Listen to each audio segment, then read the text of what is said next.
Hi అండి. నేను రోజు పూజ ఎలా చేస్తాను, ఏంటి? అలాగే నేను పూజ చేసే ముందు మీకొక చిన్న విషయం చెప్పాలనిపిచ్చింది.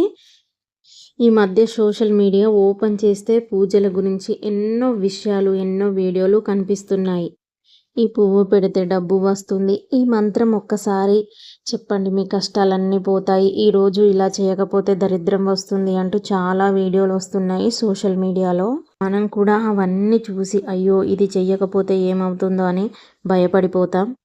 ఇంకొందరు ఒక వీడియో చూసి ఒకలా చెప్తారు. ఇంకొందరు ఏం చేస్తారు, ఇంకో వీడియో చూసి మరోలా చెప్తారు. చివరికి ఏది నిజమో ఏది అబద్ధమో కూడా అర్థం కావట్లేదు. నాకు మాత్రం ఒకటే అనిపిస్తుందండి, దేవుడికి మనం మన భక్తి ముఖ్యం, మన మనసు ముఖ్యం. రూపాయలు ఖర్చు పెట్టినా భక్తి లేకపోతే ఉపయోగం లేదు కదండి. కానీ ఒక చిన్న దీపం వెలిగించి మన మనస్ఫూర్తిగా ప్రార్థించినా అదే గొప్ప పూజ అవుతుంది. అందుకే నేను ఎక్కువ హడావిడి అందులో ఇందులో చూసి హడావిడి అయితే ఏం చెయ్యనండి. అందుకే ఈరోజు నేను మా ఇంట్లో ఎప్పట్లాగే సాధారణంగా పూజ చేస్తున్నాను. ఎలాంటి హడావిడి లేదు, ఎలాంటి చూపు కోసం కాదు, మనశ్శాంతి కోసం మాత్రమే చేస్తున్నాను. సో సింపుల్గా చేసుకుంటానండి. ఆర్భాటాలకైతే పోను. ఉన్న దాంట్లో చేసుకోవడం అయితే నాకు ఇష్టం అండి. నాకు ఒక విషయం గుర్తుకొచ్చిందండి. మన జీవితాన్ని మార్చేది ఒక రోజులో చేసే పూజ కాదు కదండి. మన మంచి ఆలోచనలు, మన మంచి మనసు, మంచి పనులు, నిజాయితీ కష్టపడి చేసే పని. సో అది ముఖ్యం మనకు. మనం ఆర్భాటాలకు పోయి ఇది చెయ్యాలి, అది చెయ్యాలని కాదు. ఫస్ట్ కష్టపడాలి. కష్టపడితేనే కదా కష్టంతో పాటు పూజ కూడా చేసుకోవాలి. కానీ ఉన్నవి తీసుకొచ్చి అప్పులు తీసుకొచ్చి చేస్తే ఆ దేవుడికి డబ్బు కాదు కదా. అప్పులు చేసి పూజ చేయమనట్లేదు కదండి. అందరూ తప్పు చెప్తున్నారని అనట్లేదండి. ఎందుకంటే ఒక్కొక్కరు ఒక్కొక్కలాగా చెప్తున్నారు. ఇప్పుడు సోషల్ మీడియాలో మంచి విషయాలు ఉంటే తప్పకుండా నేర్చుకుందాం, నేను కాదనట్లేదు. కానీ కొన్ని విషయాలు ఖచ్చితంగా చెయ్యాలి, ఇలానే చెయ్యాలని భయపెట్టే వీడియోలు చూసి టెన్షన్ పడాల్సిన అవసరం లేదు. ఏ విషయమైనా మనం ఆలోచించి అర్థం చేసుకొని నమ్మండి.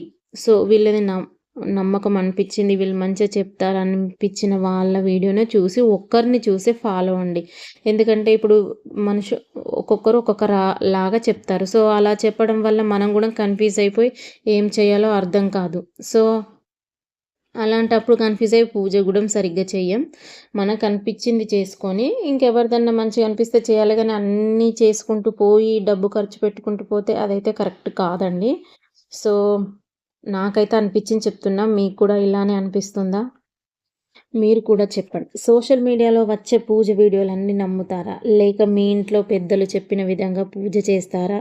మీ అభిప్రాయాన్ని కామెంట్ సెక్షన్‌లో కామెంట్ చేయండి. ఎందుకంటే నేను తప్పుగా అనట్లేదు. ఇలా చేయొద్దు, అలా చేయొద్దు. ఎవరిష్టం వాళ్ళు. సో నేను చెప్తున్నా. ఎందుకంటే బాగా మంది చెప్తున్నారు సోషల్ మీడియాలో మొత్తం పూజలు, ఇది చెయ్యి, అది చెయ్యి, అలా చెయ్యి, ఇలా చెయ్యి. అది చూసి చూసి మనకి ఏది చెయ్యాలో అర్థం కాదు. లాస్ట్‌కు తలనొప్పి తప్పించి ఏమీ ఉండదు. సో అది ఇది చూడడం వల్ల కన్ఫ్యూజ్ అయ్యి పూజ కూడా మనం సరిగ్గా చెయ్యము. మనసు ఒక్క దీపం పెట్టిన చాలు, మనసు ప్రశాంతంగా ఉంటుంది. దేవుణ్ణి మనస్ఫూర్తిగా మొక్కితే చాలు. మనలో నీతి, నిజాయితీ ఇవన్నీ ఉంటే ఆ దేవుడే సపోర్ట్ చేస్తాడు. నేచర్ కూడా మనకు సపోర్ట్ చేస్తుంది. ఎవరు చేసినా చేయకపోయినా నేచర్ అయితే మనకు సపోర్ట్ చేస్తుందండి. సో ఇలాంటి విషయాలు ఆర్భాటాలకు పోయి అలా చూసి ఇది అది అని చెయ్యకండి. నమ్మి మీకు నచ్చితేనే చెయ్యండి. ఓకేనా? ఎందుకంటే నేను ఈ వీడియోలో చెప్దామని అనుకుంటున్నాను. సో మీకు వీడియో నచ్చింది, మీరు చెప్పేది కరెక్టే అని మీకు అనిపిస్తే నాకు కామెంట్ సెక్షన్లో కామెంట్ చేయండి. నేనైతే సింపుల్గా చేసుకుంటాను.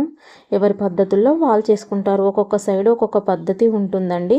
వాళ్ళ పెద్దవాళ్ళు చెప్పినట్టు వాళ్ళు చేస్తారు. సో అంతే కదండి.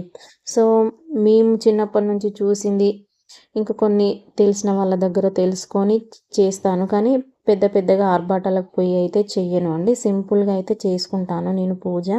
సో ఇది నా పూజ విధానం. మీకు నచ్చినట్టయితే లైక్ చేయండి, షేర్ చేయండి. నేను చెప్పేది కరెక్ట్ అనిపిస్తే కామెంట్ సెక్షన్లో కామెంట్ చేయండి.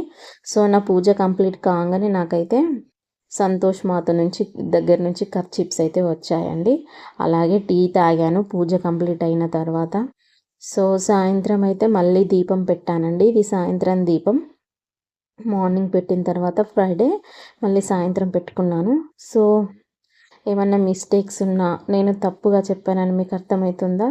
సో, ఏ విషయమైనా కామెంట్ సెక్షన్‌లో కామెంట్ చేయండి. నేనైతే ఎవరిని తప్పు పట్టట్లేదు. కాకపోతే అది చూసి మీరు కన్‌ఫ్యూజ్ కాకండి. ఒక్కరినే నమ్మండి, ఒక్కరినే ఫాలో కాండి. ఓకేనా? నాకు అనిపించింది నేను చెప్పాను. ఓకేనా? నా పూజ అయితే ఇదండి. ఓకేనా? వీడియో నచ్చినట్టయితే లైక్, షేర్, సబ్స్క్రైబ్, ఫాలో చేయండి. బాయ్.